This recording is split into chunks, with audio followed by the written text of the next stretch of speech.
اهلا وسهلا الكبيدات. اليوم غنوجد لكم هاد البسبوسه اللي كتجي اكثر من رائعه وكتجي معلكه وبمكونات جد بسيطه. نتوما كيف ما كتشوفوا كتجي معيلكه بزاف. المهم الكبيدات تبعوا معايا المراحل وطريقه ديال التحضير.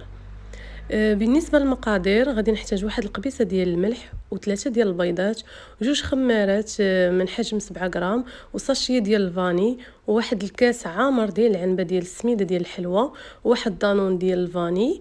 اولا تقدروا تستعملوا كاس ديال الحليب اولا دانيت شوكولا. وغادي نحتاج واحد كاس لاروب ديال الزيت يعني كاس معامش وكاس معامش ديال السنيده وثلاثه وجوج معالق كبار ديال الكاكاو المر.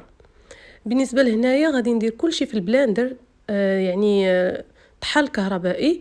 غادي ندير كلشي المكونات البيض والمليحه كيف ما كتشوفوا هنا السنيده والزيت ثم غادي نضيف هذاك دانون ديال الفاني. كيف ما قلت لكم الا ما كانش عندكم دانون ديال الفاني تقدروا ديروا دانيت شوكولا اولا كاس ديال الحليب وغنزيد عليه السميده ديال الحلوى طبعا رقيقه وجوج خمارات وغادي نزيد عليهم واحد الساشيه ديال الفاني اولا لا كان عندكم الفاني ليكيد تا هو ديروه تا هو كيعطي واحد اللوغو زوين.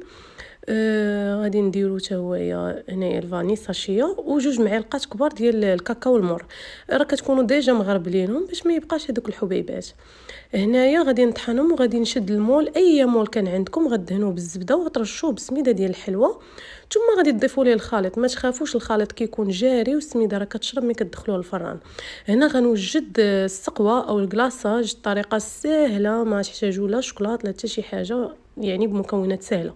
عندي جوج معالق كبار ديال الكاكاو المر وغادي ندير عامرين وغادي ندير جوج معالق كبار يعني ممسوحين كيف ما كنقولوا ما عامرين ما مقبينش ديال النشا مايزيلا.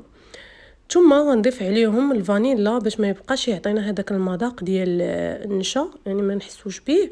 وغادي ندير كاس ديال العنبه ديال الماء. انتما كيف ما كتشوفوا كل شيء المكونات حاطهم هنايا. انا في الاخر ضفت واحد قطعه صغيره ديال الشوكولا السوداء يعني عاديه اللي كتباع في الحانوت. وهنا نسيت ما قلت لكم غادي تضيفوا جوج معالق كبار ديال السكر الخشن يعني السنيده.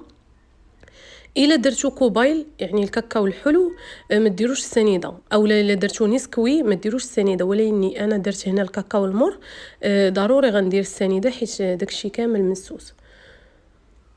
وهاد المكونات فاش غادي نضيف عليهم الماء غادي نحطهم في البوطه وغادي نبقى نخلط هذوك المكونات يعني ما نزقاش من التخليط راه دغيا كيتجمع. شوفوا نتوما على حساب بغيتوه عاقد بزاف بغيتوه جاري يعني نتوما والرغبه ديالكم راه دغيا كيعقد. هانتوما كيف ما كتشوفوا ما كنزقاش من التحراك وكتكون بوطه مهيله وانا بغيتو على هذا الشكل.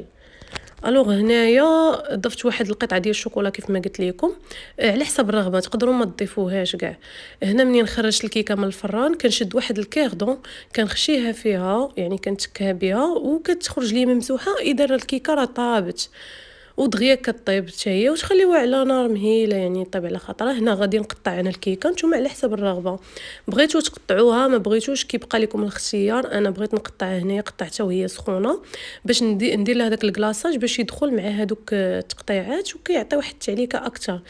وهنا غادي نزينها يعني مكونات اللي متوفرين عندي في البيت تقدروا تزينوها. هنا درت الكوكو وتقدروا ديروا اللي بغيتو كيف ما كتشوفوا كتجي رائعه. مع السلامه كبيدات.